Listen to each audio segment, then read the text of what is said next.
Shalom, shalom, peuple de Dieu. Une fois de plus, soyez bénis au nom de Jésus de Nazareth. Je suis porteur d'une bonne nouvelle pour toi ce soir. Je suis porteur d'une bonne nouvelle pour ta vie spirituelle. Ce soir, je viens te dire quelque chose que certainement tu l'as déjà entendu quelque part. Mais cette parole est destinée à quelqu'un ce soir. Je vais tout d'abord te poser une question. Cet homme que tu suis aujourd'hui, qu'on appelle Jésus de Nazareth, es-tu sûr que tu le connais vraiment? Es-tu sûr que cet homme qui t'a demandé de te charger ta propre croix, de le suivre, le connais-tu réellement? Es-tu sûr que celui-là qui est mort sur la croix pour la rémission de tes péchés, tu le connais? Ou bien tu es de ceux-là qui ont entendu parler de lui? Et le simple fait qu'ils ont entendu parler de lui, il veut aussi s'aventurer. Mon frère, je vais te dire quelque chose ce soir, ma soeur. Un enfant connaît mieux les caractères de son père. C'est la raison pour laquelle je vais te proposer ce thème ce soir. Et le thème est intitulé « Apprends à étudier Jésus-Christ ». Tu ne peux pas parler d'une autre personne, de ton père, si toi-même tu ne le connais pas. Si toi-même tu ne connais pas de quoi est-ce qu'il est capable. Es-tu sûr que tu connais de quoi est-ce qu'il est capable de faire dans ta vie? Es-tu sûr que tu connais quel genre d'investissement qu'il a investi dans ta vie? C'est de ça que je vais te parler ce soir. Sans plus tarder, nous allons prendre notre Bible dans le livre de Josué, chapitre 1, à partir du verset 8 à 9. Josué, chapitre 1, à partir du verset 8 à 9, il est écrit, je vais lire au nom de Jésus, que ce livre de la loi ne s'éloigne point de ta bouche. Médite-le jour et nuit pour agir fidèlement selon tout ce qui y est écrit. Car c'est alors que tu auras du succès dans tes entreprises. C'est alors que tu réussiras. Ne t'ai-je pas donné cet ordre? Je vais continuer à partir du verset 9. Ne t'ai-je pas donné cet ordre? Fortifie-toi et prends courage.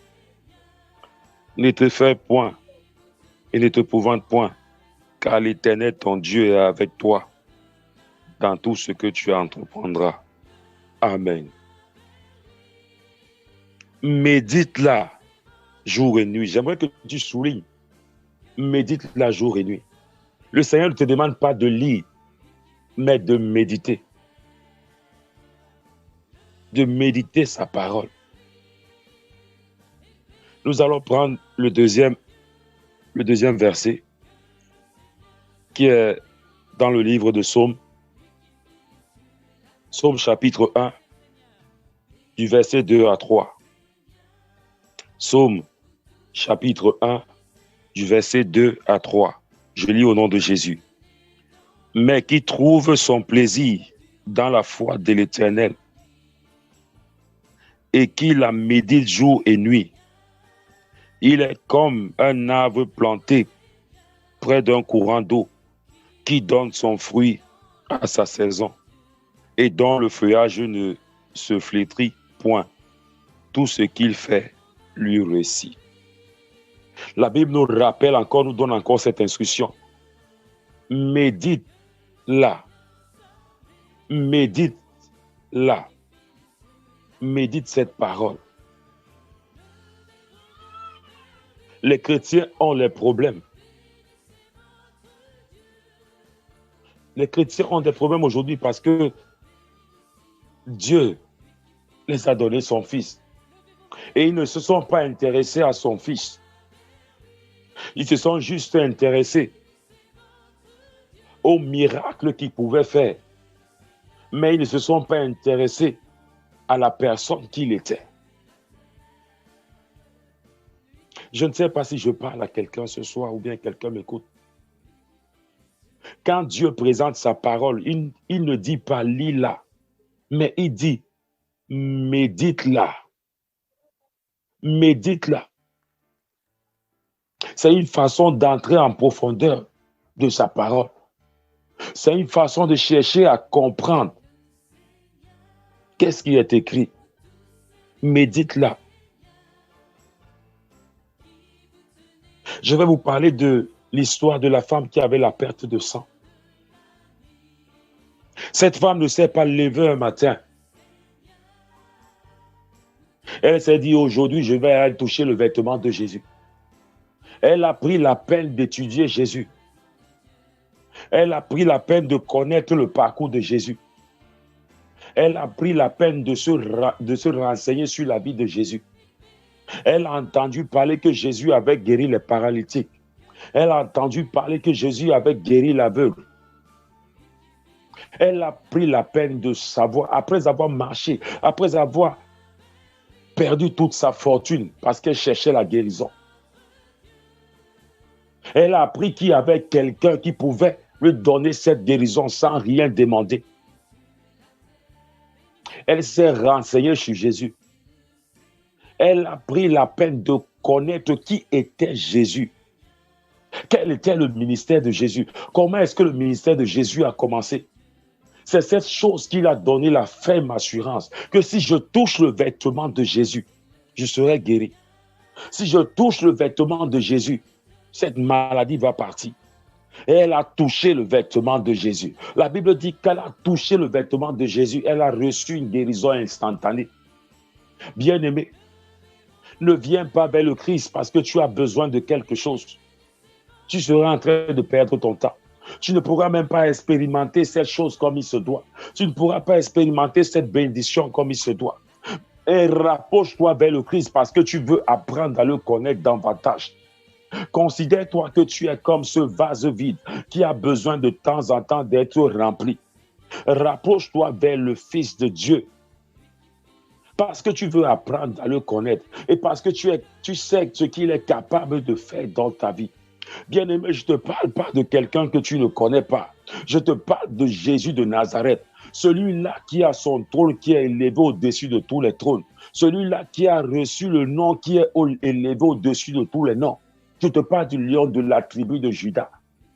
Cette femme m'a pris toute cette biographie. Et elle savait que voilà l'homme qui devait résoudre mon problème. Elle savait que cet homme ne pouvait pas passer sans que mon problème soit résolu.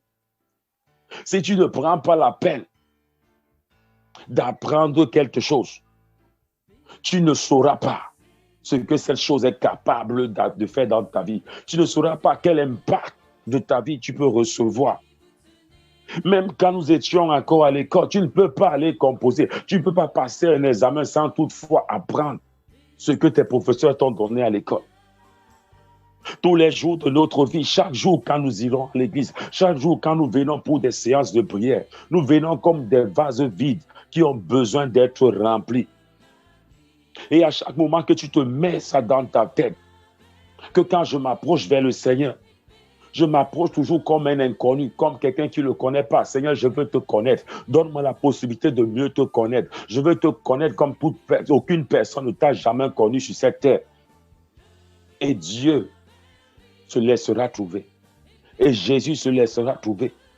Mais ne viens pas vers Jésus avec une image arrêtée. Je le connais. On m'a parlé de son histoire. J'ai entendu parler de lui. Je sais qu'il a fait ça, il a fait ceci. Tout ce que tu as entendu parler, il peut le faire. Et il peut même encore mieux le faire parce qu'il le fait dans nos vies. Ma vie est la preuve vivante d'une démonstration de la puissance de Jésus. Mais je ne le connaissais même pas comme je le connais aujourd'hui. Mais il m'a montré que mon fils, je veux juste que tu fasses un pas. Avance-toi, fais juste un pas. je ferai 10 pas dans ta vie. Fais juste 10 pas, je ferai 100 pas. Pendant que tu vas t'asseoir pour apprendre à me connaître, je te parlerai de moi. Je te ferai voir ce que je suis capable de faire dans ta vie. Je vais te montrer ce que je suis capable de faire dans la vie de ta famille. Bien-aimé, il est important que tu apprennes à connaître Jésus. Je ne sais pas si tu m'écoutes ce soir. Si tu m'écoutes ce soir, ce n'est pas le fait au hasard que tu es en train de m'écouter. Cette parole s'adresse à toi. Le Seigneur veut que tu apprennes à le connaître. Jésus veut que tu t'approches davantage vers lui. Si tu veux expérimenter la main de Dieu dans ta vie, apprends à connaître son Fils. Apprends à connaître celui-là que Dieu a envoyé. Je vais te donner l'histoire d'une autre personne qui a une démonstration de l'étude de Jésus de Nazareth.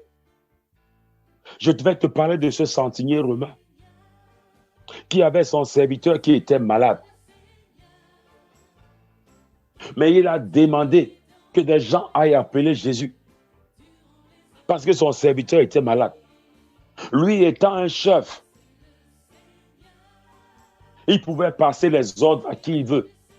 Il pouvait envoyer qui il veut. Mais à un moment donné, il s'est assis et il a examiné sa conscience. Pendant qu'il était en train de marcher, il a examiné sa conscience. C'est vrai que je suis un chef, mais l'homme que je suis en train d'envoyer mes gens pour qu'on puisse l'appeler. Si d'après tout ce que j'ai cru entendre, d'après tout ce qu'on m'a dit qu'il est capable de faire, si cet homme est le Fils de Dieu, ça veut dire que c'est lui qui a le trône qui est élevé au-dessus de tous les trônes. Le roi des rois, c'est lui. Mais comment je peux envoyer quelqu'un appeler un autre roi qui est au-dessus de moi? La Bible dit que c'est ce centenier romain lui-même s'est rendu vers Jésus. Et quand il est venu devant le maître, maître, mon serviteur est malade. Alléluia.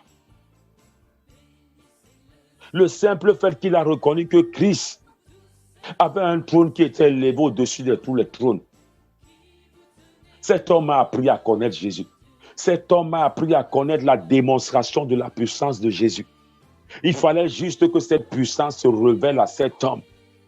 Et il allait à la rencontre du Christ. Il n'est pas allé rencontrer le Christ parce qu'il avait seulement entendu parler. Mais il a suivi le Christ. Il s'est renseigné. Et pendant qu'il était devant Jésus, maître, mon serviteur est malade. Alléluia. Il savait qu'il ne pouvait pas déplacer Jésus. Dis juste un mot. Juste un mot, Seigneur, et mon serviteur sera guéri. Il savait qu'il n'était pas digne de le déplacer. Mais avec tout ce qu'il a entendu, avec toutes les études qu'il a eu à faire par rapport à Jésus, Seigneur, dis juste un mot.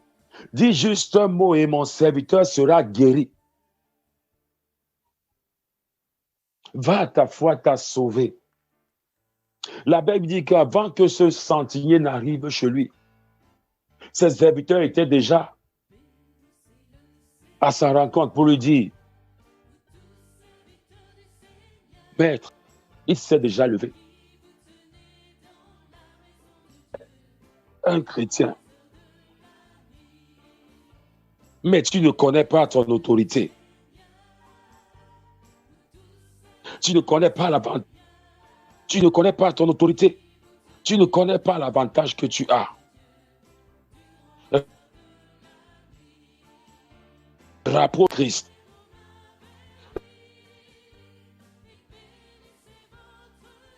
Rapproche-toi vers le Seigneur Jésus. Rapproche-toi vers le Christ. Et apprends à le connaître. Apprends à le connaître. Jean chapitre 17, à partir du verset 3. Jean chapitre 17, à partir du verset 3. Il est écrit, Or, la vie éternelle c'est qu'ils le connaissent, toi, le seul vrai Dieu, et celui que tu as envoyé, Jésus. Alléluia. C'est ça la vie éternelle. La vie éternelle n'est pas des promesses, mais c'est de connaître le Fils de Dieu. C'est de connaître le Fils de Dieu et celui qui l'a envoyé. Les gens même qui marchaient avec Jésus, ses disciples, beaucoup marchaient avec Jésus, mais ils ne connaissaient pas réellement qui était Jésus. Beaucoup marchaient avec Jésus, mais ils ne connaissaient pas réellement qu'est-ce que Jésus était capable de faire.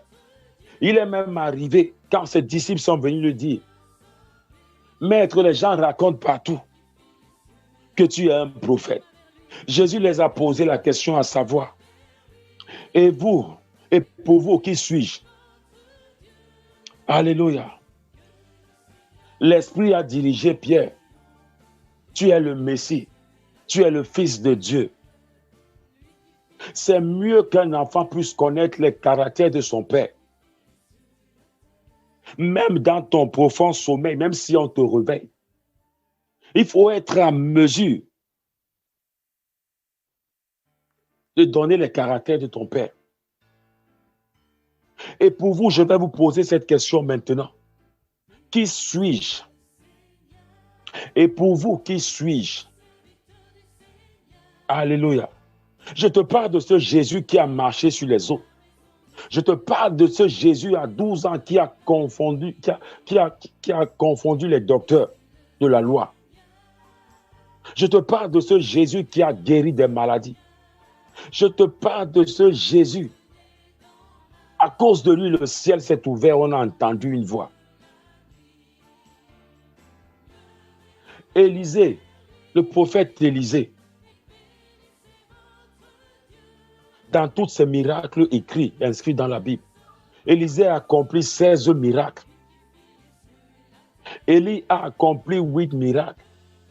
Je te parle de ce Jésus. Celui-là, en une fraction de seconde, en un seul jour, il est capable d'accomplir 1 milliard de miracles. Bien-aimé, je ne fais pas de comparaison sur la grâce qui œuvrait dans les serviteurs, sur la vie des serviteurs de Dieu. Je veux juste que tu apprennes à comprendre quelque chose. Jésus n'était pas comme les autres. Le berger que tu as aujourd'hui n'était pas comme les autres. Élie a nourri une seule personne, c'était la veuve. Mais la Bible nous dit que Jésus a nourri 5000 hommes, sans compter les femmes et les enfants, dans le désert. Je te parle de ce Jésus qui a changé l'eau en vin. Je te parle de ce Jésus qui a fait pêcher un poisson. Et l'argent est sorti de sa bouche. C'est de ce Jésus que je te parle ce soir. Je te parle de celui-là qui est capable de changer ta situation en une fraction de seconde. Je te parle de celui-là qui est capable de te faire coucher, tu te réveilles et que ta situation n'est plus la même. Je sais qu'au travers de ce message, au travers de cette parole de Dieu, ta vie ne sera plus la même.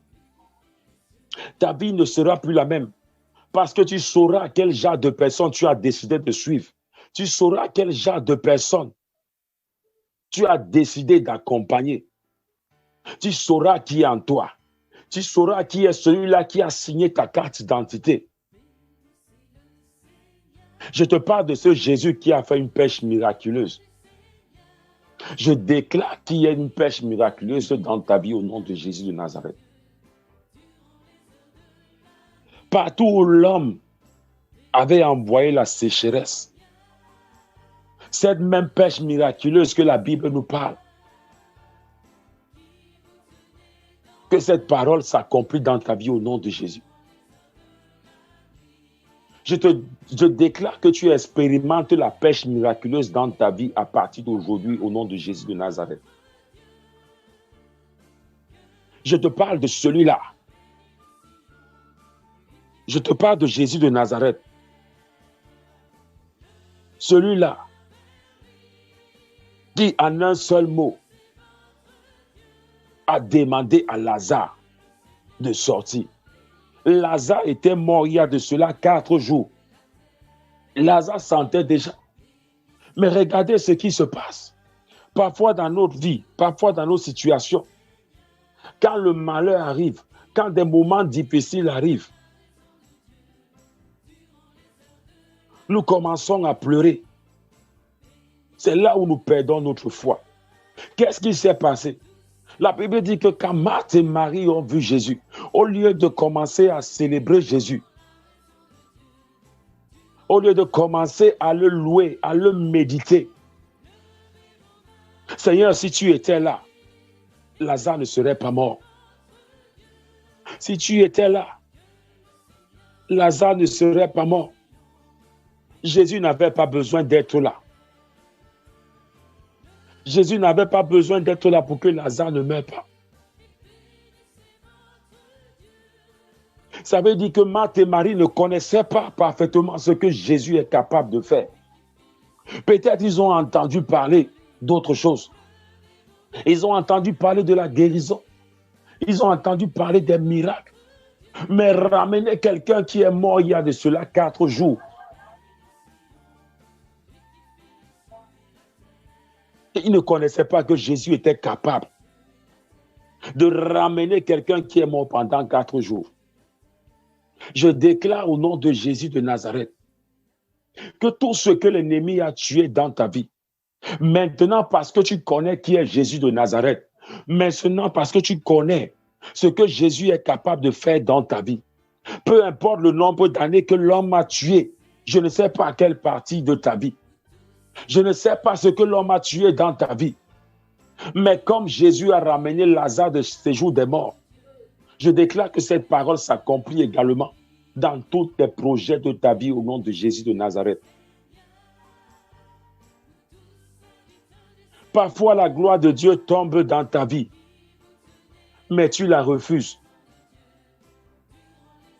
Tu tombes dans les pleurs, car celui qui est la vie et la résurrection, tu l'as rejeté de ta vie. Bien-aimé, aucun problème sur cette terre n'existe sans qu'il y ait une solution. Ta solution existe même avant ton problème. Je dis, ta solution est plus vieille que ton problème. Aucun problème sur cette terre n'existe sans qu'il y ait une solution. Le Seigneur veut que ce matin, tu apprennes à connaître son Fils. Le Seigneur veut que ce matin, tu médites ton Fils. C'est la raison pour laquelle il t'a donné cette parole. Je ne sais pas si tu m'écoutes ce matin, ce soir. Je ne sais pas si tu m'écoutes attentivement. Cette parole est ta parole. Je dis, ce message est ton message. À partir d'aujourd'hui, ta vie ne sera plus la même. À partir d'aujourd'hui, ta vie spirituelle ne sera plus la même. Je prie et je déclare au nom de Jésus de Nazareth que parce que tu as décidé de chercher le Christ, parce que tu as décidé de méditer le Christ, que le Seigneur t'accorde les désirs de ton cœur. Je dis que le Seigneur t'accorde les désirs de ton cœur, peuple de Dieu. Apprends. Apprends à étudier Jésus-Christ. Es-tu sûr que maintenant, au travers de ce message, es-tu sûr que tu connais qui est ton berger? Es-tu sûr que tu connais l'investissement que Dieu a fait dans ta vie? Es-tu sûr que tu connais qui est ce Jésus? Bien-aimé, reçois cette parole. Et je prie que cette parole tombe dans ton cœur maintenant et que cette parole soit fertile au nom de Jésus. Quiconque entendra, Père éternel, mon Dieu, mon roi, cette prédication, même s'il n'est pas connecté et qu'il écoute ce message après, Seigneur, que la même mention, la même autorité que tu as déclarée dans ce message